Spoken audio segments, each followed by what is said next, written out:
Shalom semua, ya salam sejahtera semua. Maaf saya pakai masker karena saya nggak tahu 2 minggu ini bukan ngedrop sih kesehatan, cuma setiap kali ngirup AC itu ya ini kayaknya bermasalah di sini, saudara ya. Mungkin Anda tahu ya. Jadi tadi saya dari rumah tuh ke sini memang sengaja nggak nyalain AC. Ya jadi suasana summer gitu ya. Ya karena gitu kalau tidur pun gitu ya. Saya pakai ini. Pakai masker ya. Yang agak tipis. Karena kalau langsung hirup itu waduh. Ya 2 mingguan ini ya, tapi saya berdoa agar itu tidak menjadi penghalang ya untuk melayani terus ya, untuk berkarya, berkreasi harus gitu dong. Makanya ketika ada teman telepon, Pak Vino ya apa kabarnya? Sehat-sehat, saya jawabnya gini, harus sehat. Kudu.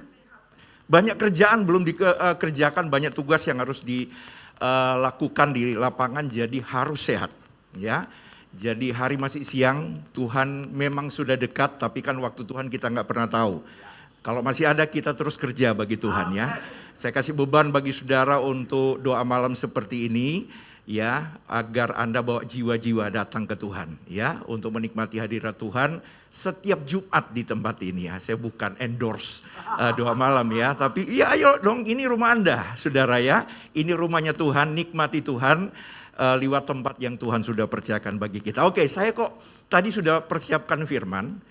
Lalu 2 kali saya dengar Bapak Gembala ini ngomong soal tawar hati. Ya jangan tawar hati. Saya cari tadi, nemu Amsal 24. Ayo kita buka bersama, saya mau sharing ini. Amsal 24 ayat yang ke-10, jangan tawar hati. Tawar hati itu banyak persamaannya dengan ungkapan yang lain ya. Amsal 24 ayat yang ke-10. Amsal 24 ayat yang ke-10. Jika engkau tawar hati pada masa kesesakan, kecillah kekuatanmu. Kita nggak bisa bangkit, kita nggak bisa maju, kita nggak bisa bergerak. Jangankan berlari-lari pada tujuan. Jalan aja loh. Angel, nyeret, ngesot. Ya, tapi apapun itu kita harus lakukan. Kita harus usahakan the best. Push to the limit. Ya, makanya ingat baik-baik ayat ini. Jika kita tawar hati pada masa kesesakan kita, kecillah kekuatan kita. Jadi kalau kita di masa kesesakan menghadapi pergumulan dan tantangan, dan kita tidak jadi tawar hati, kita punya power. Kita punya kekuatan besar untuk memulai, untuk bangkit, untuk bergerak, bahkan bisa cepat. Satset. Ini zaman sekarang saudara jangan tak doa no se ya. Ya memang penting doa. Tak pikir waduh ini harus bergerak cepat loh. Ya karena Tuhan udah mau datang, dunia bergerak terus, bahkan Anda di bisnis tentu tahu istilah shifting. Ya perpindahan, ya pergerakan. Dari yang biasa saja sekarang udah serba IT di mana-mana ya. Jadi jangan sampai ketinggalan ya. Jangan tawar hati. Walaupun mungkin ya World Cup gak jadi di Indonesia, jangan tawar hati ya. Oke, ya. Saya senang sekali untuk share sesuatu yang lagi viral, saudara ya, agar nyambung dengan konteks masa kini ya. Loh Pak, aku ini nggak ngerti World Cup Pak. Yang kemarin aja di Qatar aku nggak tahu menau, pokoknya aku tahu Argentina yang juara. Ya puji Tuhan lah. Ya paling nggak Anda ibu-ibu sudah ada informasi, oh si Messi yang juara itu saudara ya. Oke, ya oke. Jangan tawar hati. Tawar hati itu lahir, timbul, tercipta karena hati kita kebanyakan sebagian besar dipengaruhi oleh 5 perkara, 5 hal. Sehingga jadi tawar hati. 1 oleh kegagalan. 2 ketakutan. 3 kesalahan atau rasa bersalah. 4 kekecewaan. Dan 5 keraguan. Anda tahu dalam Kamus Besar Bahasa Indonesia ditemukan ada 90 kata lebih yang sama ungkapannya atau pengertiannya, pemahamannya dengan tawar hati. Ya, ada 90 kata lebih.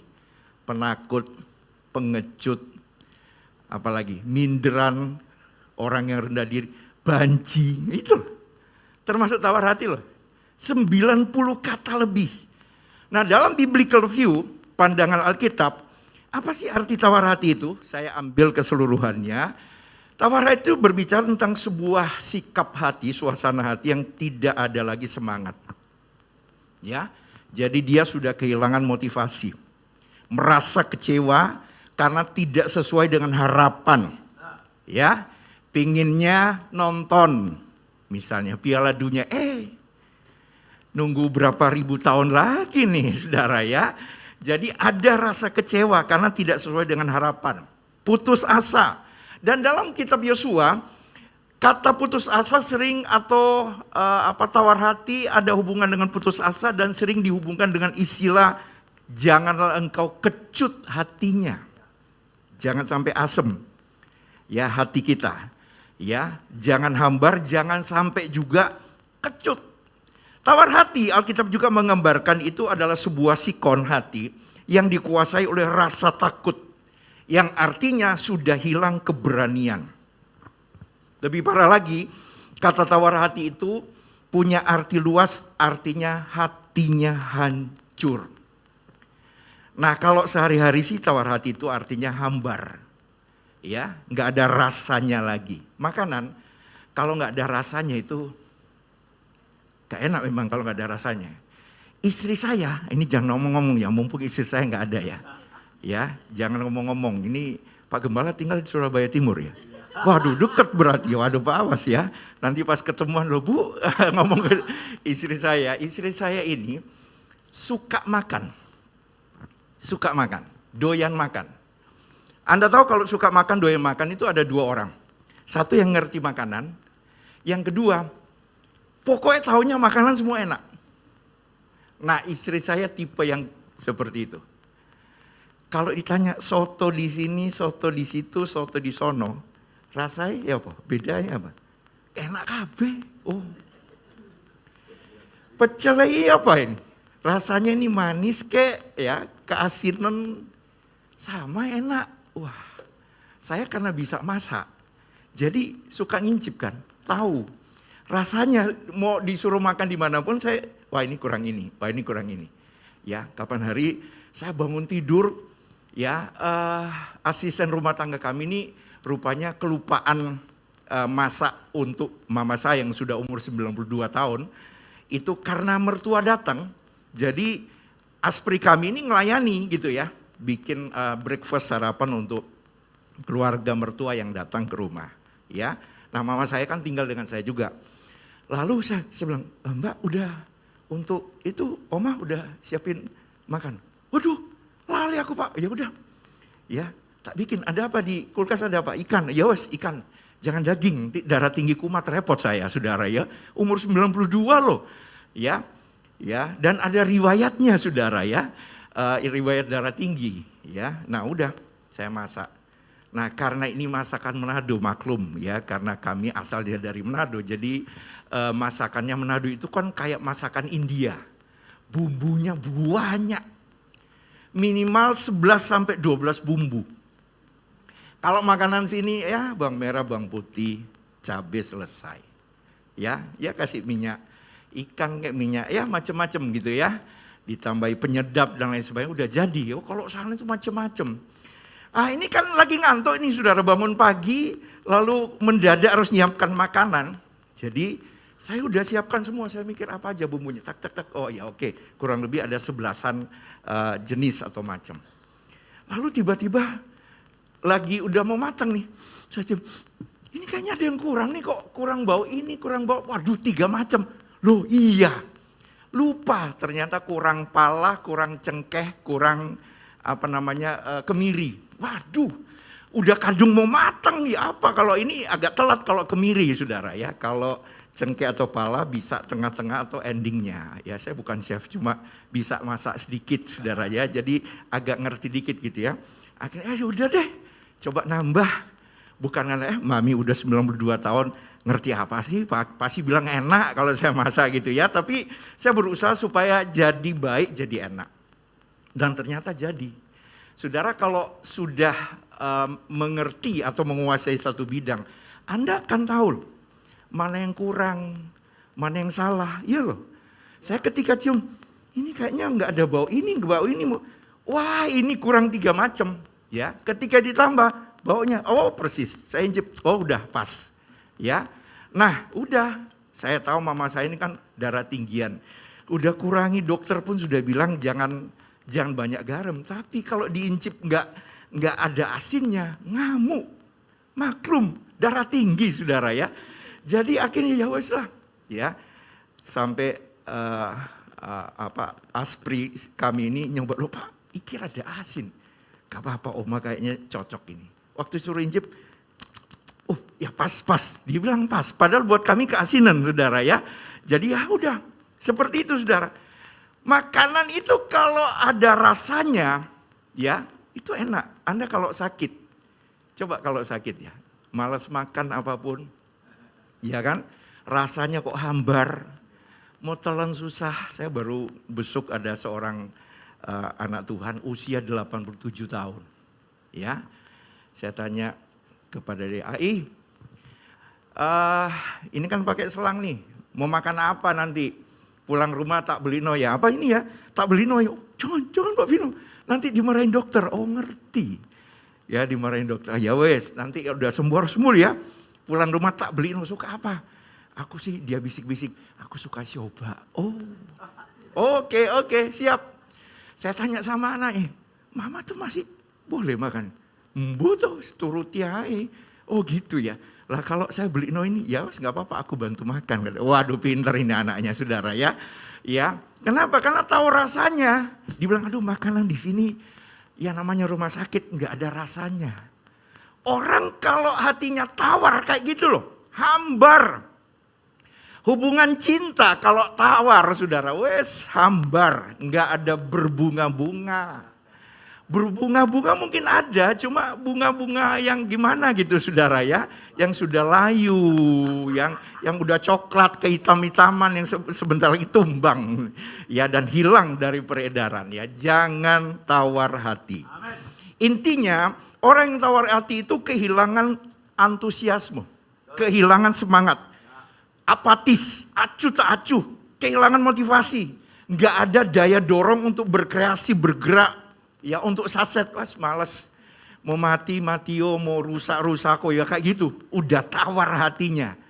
Nanti kamu ditinggal, wes tinggalan aku, ya, nanti aku mati ojo dikuburno, lempar aja aku di jalan lah semari.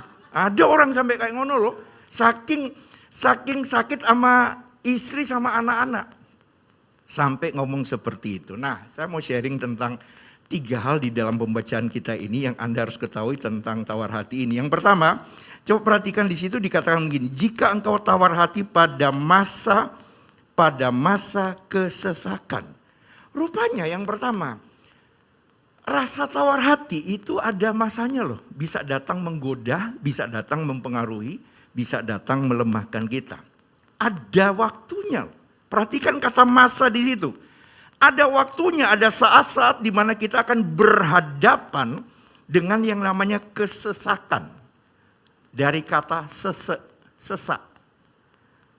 Ya, ada yang lihat saya mungkin penilaian Anda kurus naik?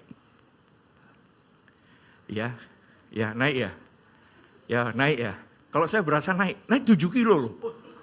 Iya. Loh kok bisa? Saya kan ada jatuh ke sandung di tangga nih. Tulang kering. Jadi luka. Lukanya ini lalu karena di bawahnya itu langsung tulang.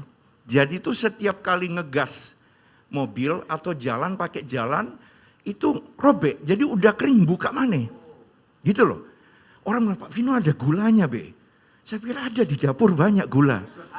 Ya orang saya ini ya karena pendatang di Surabaya, saya ini sering heran kalau orang bilang gini, Pak ada jantung ya? Ya ada lah jantung, siapa bilang gak ada jantung? Maksudnya sakit jantung BE gitu kan? Ya ada gula lah, saya bilang enggak lah. Tiap kali cek, saya ini 2 hari sekali kan cek sendiri. Bahkan kalau setahun 2 kali untuk check up. Dia berkisar 97, 99 di bawah cepet lah. Gitu ya. Tapi kok lama Pak? Enggak tahu. Tapi ada orang bilang, iya Pak soalnya ini habis kulit, di bawahnya langsung balung. Tulang. Jadi itu yang kalau tarik sedikit buka. Lama keringnya 3 bulan. Bayangkan saya biasa olahraga, nggak olahraga 3 bulan masuk terus. Ya masak sendiri, makan sendiri saudara ya. Masuk terus 7 kilo naik, mulai kerosok. Ya tidur kok, kalau sebelah kanan atau kiri kayaknya bangun kok rasanya kok kemeng gitu ya. Waduh ini kabotan nih saudara ya. Puji Tuhan 2 minggu ini saya maksa diri untuk luka sudah sembuh. Jadi saya udah ya come back again saudara ya. Kembali untuk aktivitas olahraga. Tapi ada masanya di mana saya tipe orang kalau pakai baju, pakai celana loh sempit. Wes sumbangan panti asuhan. Ya, beli baru lagi enggak. Saya tipe kalau kok sempit sesek. Apa yang saya lakukan? Saya akan kontrol makan. Ngurangi makan atau saya olahraga. Ya, atau dua-duanya. Itu eman bajunya gitu kan. Ya bukannya kita nggak boleh nyumbang atau ngasih ke orang lain. Tapi kan ini duit saudara, masa-masa kayak gini nggak sembarang loh. Nggak asal, murah hati ya pendetanya. Nggak sekedar gitu saudara. Tidak sesimpel itu. Ya ada masanya di mana kita harus berhadapan dengan yang namanya kesesakan. Sempit rasanya, sesek di dada ini. Tapi bukankah tokoh-tokoh iman di Alkitab pun yang hebat-hebat imannya juga pernah ngalami loh masa-masa sulit kayak kita loh. Banyak. Ya, di toko-toko dunia yang sekuler pun demikian. Jack Ma itu sampai ada berita berseliweran harus berhadapan dengan pemerintah China karena ada tekanan-tekanan tersendiri dan sebagainya. Beberapa minggu lalu dengar kabar 3 bank di Amerika ya, yang goncang atau kolaps. Ya, siapa tuh pendiri Facebook pernah mengalami kesulitan. Ya, baru 1 tahun lalu. Di Alkitab juga gitu, Elia, nabi gede Israel loh. Pernah minta mati, hatinya jadi tawar. Musa pernah gagal karena marah. Ya, hatinya terganggu.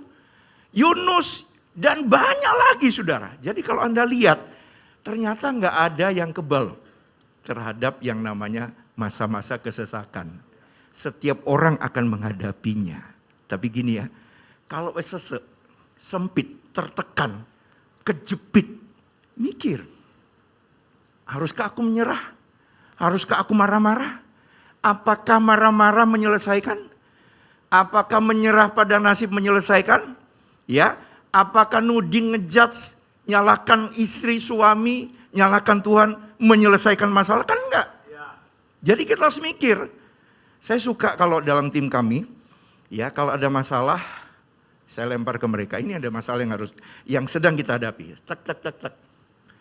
Kalau kalian apa? Ini Pak, saya senang kalau orang tuh mikir. Ya, karena saya sudah ada jawabannya sendiri. Ya, kalau mereka lagi diam gitu ya, lalu bingung sini, saya bilang gini ya. Kalau masalah ini, kalau buat saya jawabannya ini. Kalau menurut Bapak Ibu gimana? Ya, bodoh Pak. Loh, jangan ikuti saya. Lebih baik kita membiasakan diri berpikir bagaimana bisa keluar dari masalah ini. Solusinya apa? Jawabannya apa? Harusnya gitu kan? Ya, jadi kalau terbiasa dengan hal demikian kita ini berpikir cepat. Bisa berpikir cepat. Pernah beberapa kali di tempat kami itu pembicaranya telat datang. Ya, telat datangnya kalau mungkin di dalam kota Surabaya masih nggak apa-apa ya. Pak, di mana Pak? Kita tunggu. Perpanjang 1 lagu. Jangan 1 album loh ya. 1 lagu. Gitu ya. Oh ya, oke, siap. Tapi kalau pesawat loh. Waduh Pak, pesawat saya delay. Waduh. Cuma karena sudah terbiasa. Loh Pak, gimana pembicaraan nggak ada? Oke, siap.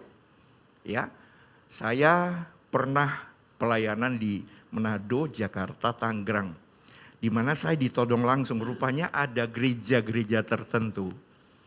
Kalau ngenali orang, ngenali hamba Tuhan, saya ini datang beribadah. Nggak datang untuk khotbah, datang. Sengaja saya ya pakai masker gitu kan, supaya nggak ngenali, nggak pakai batik, pakai baju biasa datang. Duduknya nggak di depan, agak di tengah gitu yang agak kosong. Ketahuan sama gembala. Langsung loh dari mimbar. Ya, firman Tuhan pada pagi hari ini akan dilayani oleh Bapak Pendeta Irvino Pangki dari Surabaya.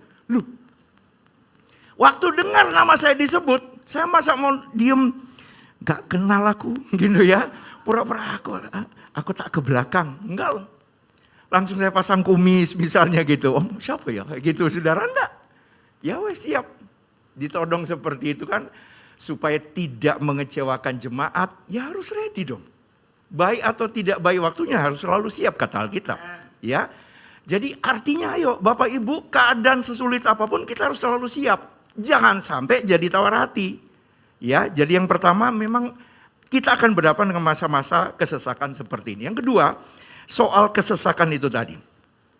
Sarah, bukan Zara itu ya, merek brand itu ya. Zara, T-S-A-R-A-H. Zara itu artinya distress, kesulitan, kesedihan, penderitaan. Bahkan Sarah juga diterjemahkan dengan istilah vexer, bencekno. Pernah nggak ngadapi orang-orang yang bencekno? Halo? Menjengkelkan. Masih mending setan loh Pak. Loh ada yang gitu loh. Bayang loh. Setan. Masih lumayan. Lek wong iki waduh iki rojoe setan. Waduh kayaknya nggak ada rajanya setan ya. Ya, tapi bencekno Pak, menjengkelkan. Memang kita akan berhadapan dengan mungkin situasi yang menjengkelkan, sikon yang menjengkelkan, orang-orang yang menjengkelkan. Kok bisa ya kayak gini? Tapi itulah Tuhan sedang uji kita. Jangan sampai kita kecewa. Jangan sampai tawar hati. Ya, memang kita akan berhadapan dengan masa-masa seperti itu. Tapi ingat, enggak seterusnya kan kayak gitu. Pengkhotbah 3 berkata, segala sesuatu itu akan Tuhan jadikan indah pada waktunya. Anda kan enggak bisa nolak ketika sikon ngecewakan Anda. Nggak, aku nggak mau ini loh Tuhan, kok yang datang ini. Anda nggak bisa nolak kalau seorang mengecewakan membuat Anda pahit. Nggak bisa. Kalau udah nongol muncul ya apa? Ya hadapi toh. Anda menghindar memang nggak bisa, menolak nggak bisa, ngelawan nggak bisa. Ya hadapi. You must face it. Hadapi saja. Struggle with it. Ya, bergumul dengan itu sampai engkau menang. Saya ini heran orang Kristen mau tampil lebih daripada pemenang. Siapakah si pemenang itu? Pemenang itu adalah yang pertama adalah orang yang memenangkan pertandingan. Pemenang adalah orang yang memenangkan peperangan. Jadi cuma 2 sikon kok. Berperang dan kamu menang, bertanding lomba dan kamu menang. Selesai. Maunya menang tapi nggak mau lomba. Maunya menang tapi nggak mau perang. Kan heran. Ya, maka kalau ada masalah datang, fight. Sampai Anda keluar lebih daripada seorang pemenang. Harus. Walaupun terseok-seok kayak si Yakub tuh. Ya, nyeret kakinya karena terpelecok katanya. Alkitab ya, pangkal pahanya. Tapi akhirnya dia menang. Dari nama Yakub diganti menjadi Israel. Jadi bagaimana Pak caranya menghadapi supaya enggak sampai tawar hati? Gimana cara menghadapi sekaligus mengatasinya, to overcome? Ada 2 saya mau sharing sama saudara. Yang pertama, kalau Anda berhadapan dengan orang-orang yang menjengkelkan, keadaan yang menjengkelkan, yang tidak sesuai harapan Anda, yang mungkin menyakitkan, membuat hati ini pahit, atau mungkin hal-hal yang ya tidak sesuai dengan doa dan keinginan Anda. Maka yang pertama adalah belajarlah menerima kenyataan itu. Belajar terima. Setelah menerima, belajarlah menyerahkannya kepada Tuhan. Ibu-ibu, kalau menghadapi suami yang mengecewakan, lalu gimana? Ganti. Wah, hebat ya. Bapak-bapak gimana? Ya, kawin lagi, gitu saudara ya. Ya, apakah demikian? Kan tidak. Ya, jadi ayo. Kalau memang kenyataan keadaannya kayak gitu ya apa? Ya terimaan. Itu bagian dari pergumulan Anda sampai Anda bergumul dan menang. Setelah Anda terima kenyataan itu, bawa kembalikan serahkan itu ke Tuhan. Jangan fight sendiri. Jangan dipikul sendiri, capek loh. Apalagi nyimpen masuk ke hati, habis. digerogoti, lalu tiba-tiba malas makan, tidur terganggu, pelayanan malas, kerja malas. Oh ya akhirnya tinggal tulang saja. Ya ampun, lalu tiba-tiba ngik, wah, eman saudara sayang. Hidup ini terlalu indah. Iya loh, Kapadokia belum Anda kunjungi kan? Ya, Hawaii belum Anda kunjungi kan? Mungkin cuma ngelewati tok kalau ke Amerika. Ya masih indah loh. Oh saya sering ke Jepang Pak. Oh ya, pernah ke Hokkaido? Waduh itu ikan-ikannya waduh. Itu number one saudara ya. Bisa makan langsung. Ya, belum lagi Anda akan ketemu di sana dengan orang-orang paling umur panjang di dunia. Belajarlah dari mereka di sana. Dunia ini masih indah loh. Ya, Malang Batu masih indah. Ya, Tretes, mana Pandaan, Sarangan, nah, masih banyak yang indah loh. Bogor Puncak, kayaknya pingin liburan nih ya. Oke ya. Ya. Oh gitu, oke. Ya, Bali, ada Pak. Ayo ke Bali Pak. Mall baru dibuka Pak. Oh ya, mall terbesar. Oh ya udahlah. Saya juga mikir kenapa orang ngajak saya ke Bali hanya untuk ke mall. Iya kan? Ini loh padahal mall terbesar di Indonesia 2 ada di Surabaya. Iya kan? Jadi saya pikir paling ke sana ya lihat itu juga gitu kan. Cuma ya mungkin sudah jadi rumah kedua. Meeting di mana? Di sini di mall. Ngadem sekalian, ya kan? Lalu orang kayak gini lagi puasa nunggu gitu ya. Ngisi waktu sampai buka bersama. Ya jadi semacam rumah kedua. Saudara, dunia ini terlalu indah. Jangan sampai tawar hati gara-gara seseorang, gara-gara keadaan. Kalau memang itu yang terjadi dan itu sebuah kenyataan dan Anda gak bisa nolak, gak bisa ngelawan, gak bisa hindari, ya hadapi. Hadapi saja. Saudara, keadaan kita ini, ya, kita menjadi tawar hati itu biasanya karena 3 hal, ya, kebanyakan sih. 1 karena keadaan, 2 karena hasil yang gagal, hasilnya salah, tidak sesuai harapan, hasilnya kecil, sedikit dan lain sebagainya. Yang 3 karena seseorang.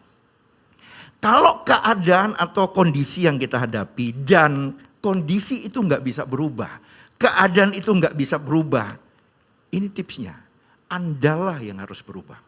Iya loh, Andalah yang harus berubah. Jangan ditunggui terus.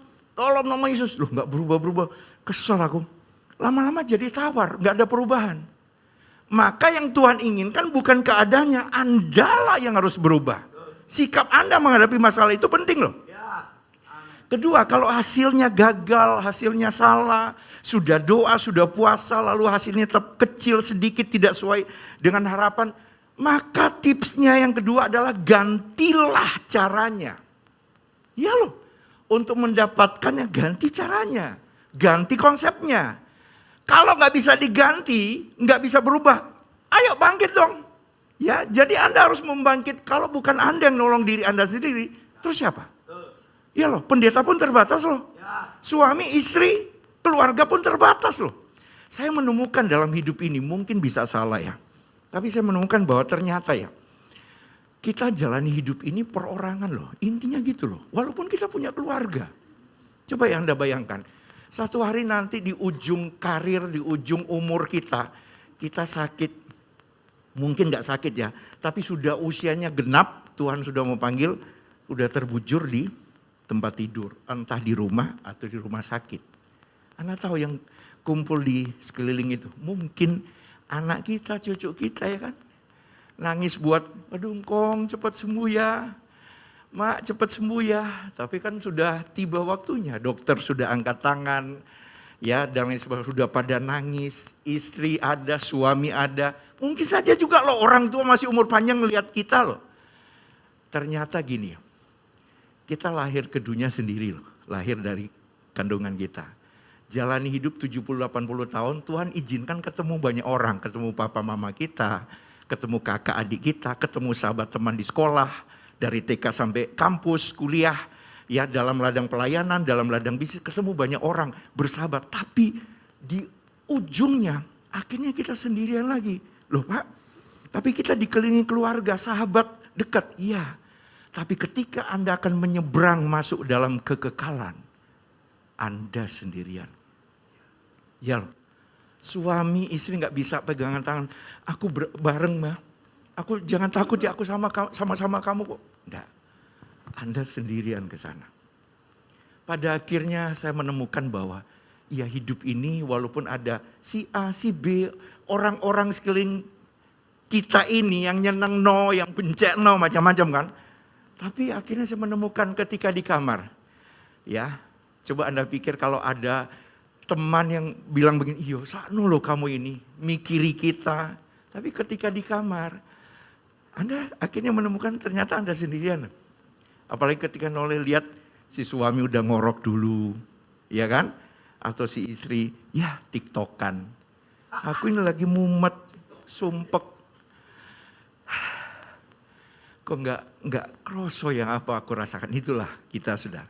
Ya, tapi puji Tuhan.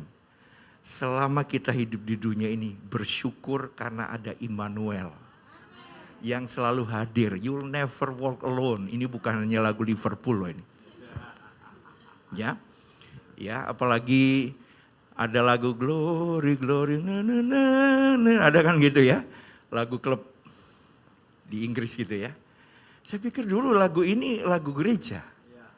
Glory, glory, haleluya. Tapi ternyata ada satu klub merah itu saudara ya. Yang nyanyiin ini.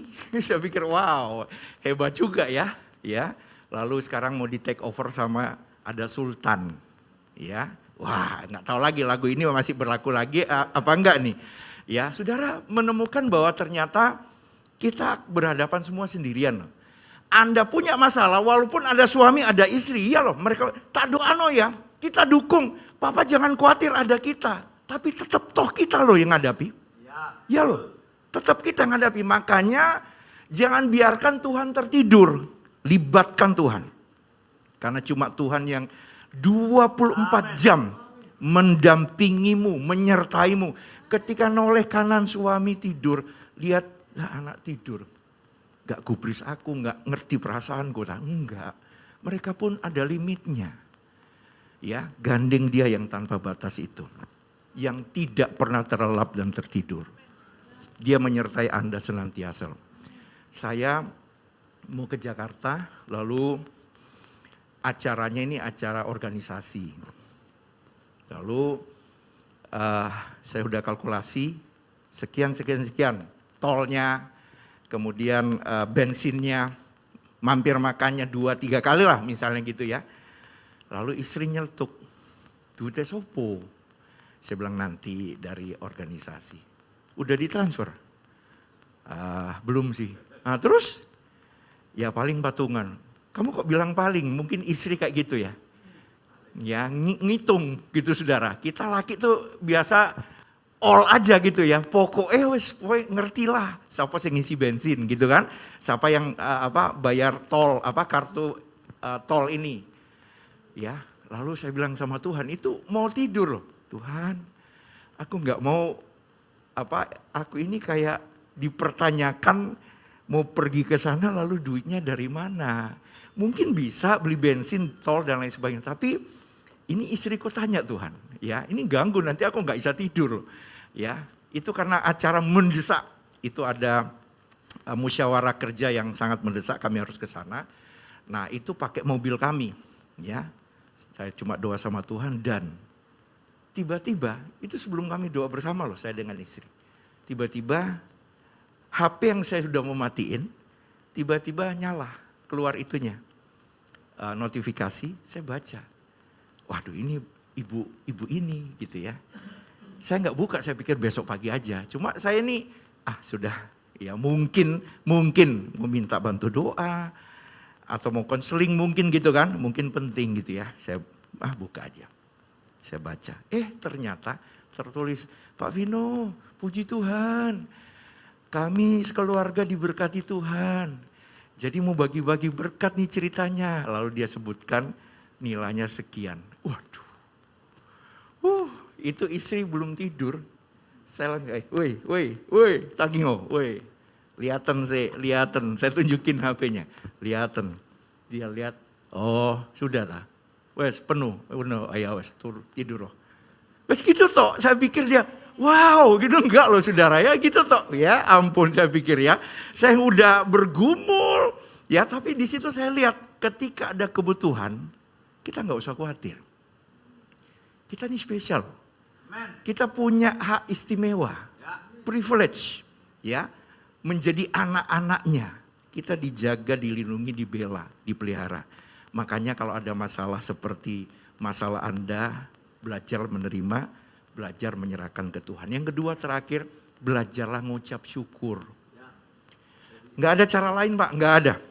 Bersyukurlah untuk keadaan itu. Karena kalau Anda keluar sebagai pemenang dari masalah atau sikon itu, Anda loh yang dapat reward dari Tuhan. Tuhan bangga dengan Anda.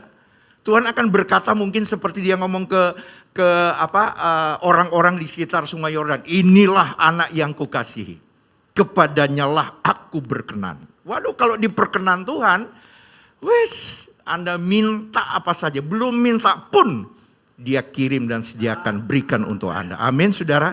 Jangan tawar hati, jangan kecewa, jangan pahit. Pandang Tuhan, ya, maju terus, bangkit terus, semangat. Saya juga banyak masalah Pak, Bu. Loh pendeta banyak masalah, iya Pak. Besar-besar, banyak-banyak. Apa ya? Pokoknya gitu, yang paling bebe semua. Beban berat. Karena gini loh, Tuhan mau ngomongin, lu pinter ngomong. Ini tak uji, iso enggak ngampuni? Iya loh. Sebelum dikotbahi, maka saya harus ngalami dulu. Percayalah, Tuhan menyertai Anda. Jangan khawatir ya.